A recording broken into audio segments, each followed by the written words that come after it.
इस तरह से आप भी अपना सैलड तैयार कर सकते हैं इजीली और डेली खाएं, वज़न कम करें, मज़े उड़ाएं। दोपहर का खाना ख़ास तौर पे गर्मियों में बड़ा मज़े का लगता है अगर आप साथ में ये सलाद का इस्तेमाल करें। और बड़ी बात ये है कि सलाद का जब आप साथ इस्तेमाल करते हैं ना तो डेफिनेटली आपका जो ओवरऑल, अगर आपने 2 रोटियां खानी थी तो वो कम होकर 1 हो जाती है, और फिर फ़ैट्स की जो अब्ज़ॉर्प्शन है उसको भी थोड़ा ये कम करता है। नहीं, बहुत फ़ायदे हैं सलाद के।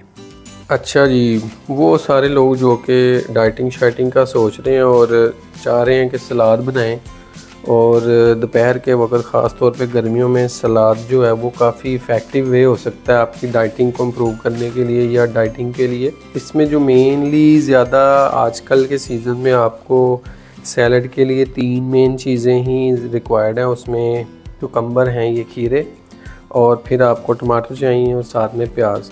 अब इसमें मैं कुछ आपको टिप्स देना चाहूँगा कि जब आप ख़रीदने जाएं खीरे तो कोशिश करें कि बहुत ज़्यादा बड़े ना हो और बहुत ज़्यादा छोटे ना हो। बहुत ज़्यादा बड़े खीरे का मसला ही होता है कि उसमें बीज वगैरह आ जाते हैं जो आपका टेस्ट ख़राब करते हैं, और ओवरऑल फिर उसके साथ आपको एक ओवरऑल अच्छी फीलिंग भी नहीं आती। तो मैंने ये आलमोस्ट मीडियम साइज़ की 2 जो हैं ये सिलेक्ट कर लिए खीरे। आप 3 कर सकते हैं, 2 जितना आपको हो कि आपने आज के दिन के लिए ये प्रिपेयर करनी है। लेट्स सपोज हमने ये 2 सिलेक्ट कर लिए खीरे।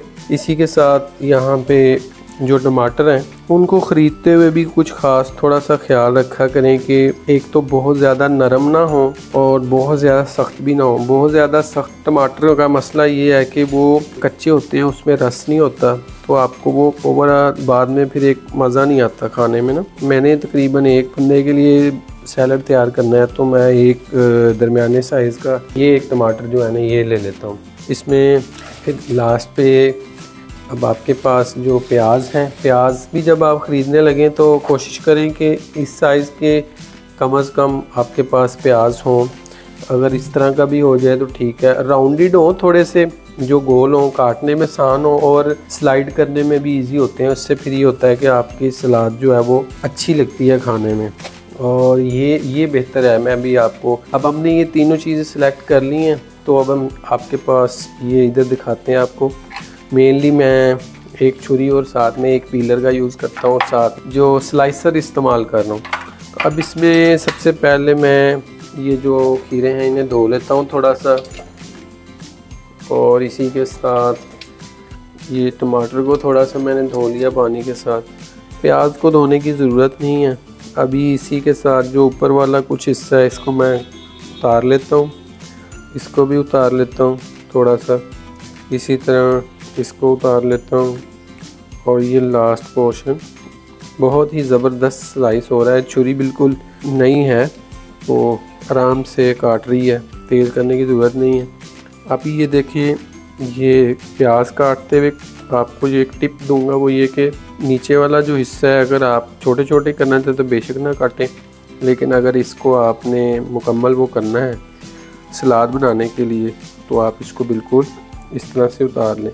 अब ये छिलके पहले ना उतारें, थोड़ा मुश्किल होता है, उसके लिए बेहतर है कि इसको जब आप यूँ काट लें 2 पीसेस में डिवाइड कर लें तो अब ये जो फर्स्ट कवर होगा इसका उसको उतारना इजी हो जाता है। ये देखें, और इसको ज़रूर उतारा करें।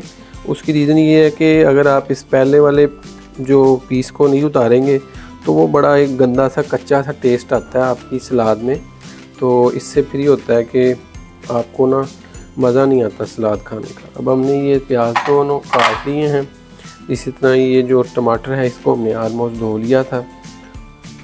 अब मैं ये जो पीलर है इसको ये देखें पील कर रहा हूँ, इसको उतार लो। अच्छा, ये पहले मैं इनको छिलके समेत इस्तेमाल करता था, लेकिन इसका एक मसला ये होता है कि ये बहुत ज़्यादा बल्क बना देता है, तो बाज़ औक़ात ये कॉन्स्टिपेशन की रीज़न बन सकता है। लेकिन सबके लिए ये सेम बात नहीं है, मे बी कईयों को इससे फ़ायदा हो और कईयों को हो सकता है इससे कॉन्स्टिपेशन हो। तो अब मैंने इसे ये छिलका उतार लिया इसका, इसी तरह छिलका भी दूसरा उतार लिया। थोड़ा बड़े साइज़ का अच्छी क्वालिटी का पीलर लेंगे तो आपका टाइम बचेगा और आपके हाथ पे भी चोट वगैरह लगने के चांसेस कम होंगे। होता ये है कि बाज़ औक़ात अगर आप हल्की क्वालिटी के लेते हैं तो पीलर, तो उससे एक तो उतरना तारने में टाइम काफ़ी लग जाता है और दूसरा आपको नुकसान भी पहुंच सकता है।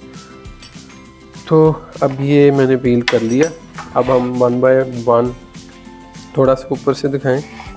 अभी ये देखें, अब इसमें ये जो स्लाइसर है इसकी थोड़ी सी मैं आपको 1-2 टिप्स देना चाहूँगा कि इसको बहुत ज़्यादा ओपन भी नहीं करना, बहुत ज़्यादा टाइट भी नहीं करना। ऑलमोस्ट ये जो साइज़ है ये आपके खीरे के लिए ठीक है।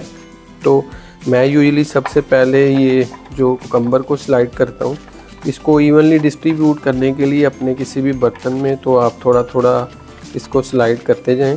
एक चीज़ मैं बताना भूल गया कि चाट मसाले का इस्तेमाल नेशनल या किसी भी जो कंपनी का है वो आपने अगर साथ करना है तो अगर आप उसको पहले ही स्प्रेड कर लेंगे तो फिर ये होता है कि वो उसका टेस्ट साथ ज़्यादा अच्छा आता है। ये जिस तरह हमने थोड़ा सा इसको स्प्रेड कर लिए, तो अभी इस तरह दोबारा मैं बचा हुआ जो मेरा खीरा है इसको मैं स्लाइड कर रहा हूँ।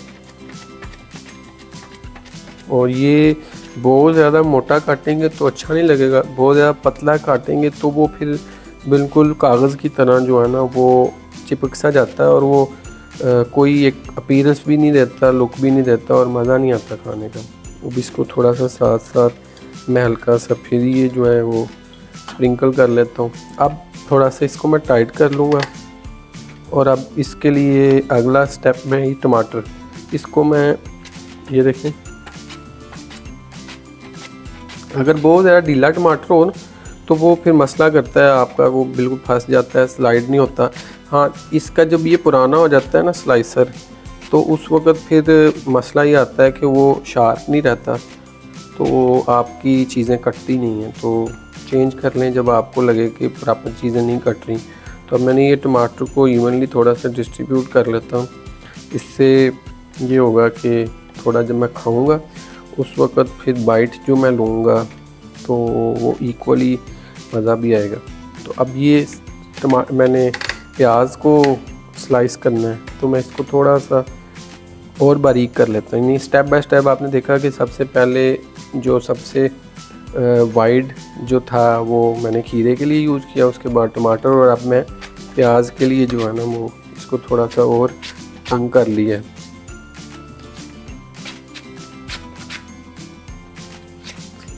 तो ये प्याज थोड़ा बड़ा है इसलिए थोड़ी सी इशू हो रहा है कि इतना स्मूथली कट नहीं पा रहा और शायद आपको दिखाना है इसलिए भी मसला आ रहा है। तो इस तरह से आप प्याज को थोड़ा सा काटने के साथ साथ इवनली डिस्ट्रीब्यूट करते जाएं। और ये चलें इसको कर लेते हैं, मेरी ये इजी हो जाए। और ये देखें, अच्छा ये पहले मैं शायद आजकल प्याज ऐसे आ रहे हैं कि आंखों में कम पड़ते हैं, वरना पहले तो बहुत ज़्यादा आंखों में पड़ते थे। आप लोगों का क्या ख्याल है, आपको भी पड़ते ही होंगे? तो ये जी आलमोस्ट लेयर बाय लेयर हमारा जो है ऑलमोस्ट सैलड ऑलमोस्ट तैयार है। हाँ, कुछ चीज़ें ऐड की जा सकती हैं, जैसे ग्रीन वाली ब्रोकली जो होती है ख़ास तौर पर सैलड के लिए यूज़ होती है। और अब मैं लास्ट पर आपको चाट मसाला इस पर थोड़ा स्प्रिंकल कर रहा हूँ और ये हो गया स्प्रिंकल। लीमू अगर सस्ते हों तो वो इस्तेमाल करें, अगर लीमू सस्ते नहीं हैं तो फिर भाईजान नेशनल का या शंग्रीला का सिंथेटिक विनेगर, इसको इस वाले शंग्रीला वाले का ज़रा अच्छी बात ये कि ये इसके ऊपर रिमूवेबल ये कैप लगी हुई है, इससे साथ साथ आप डाल भी सकते हैं तो इजी रहता है। तो ये जी आपका ज़रा डिलीशियस किस्म का सलाद जो है वो तैयार है।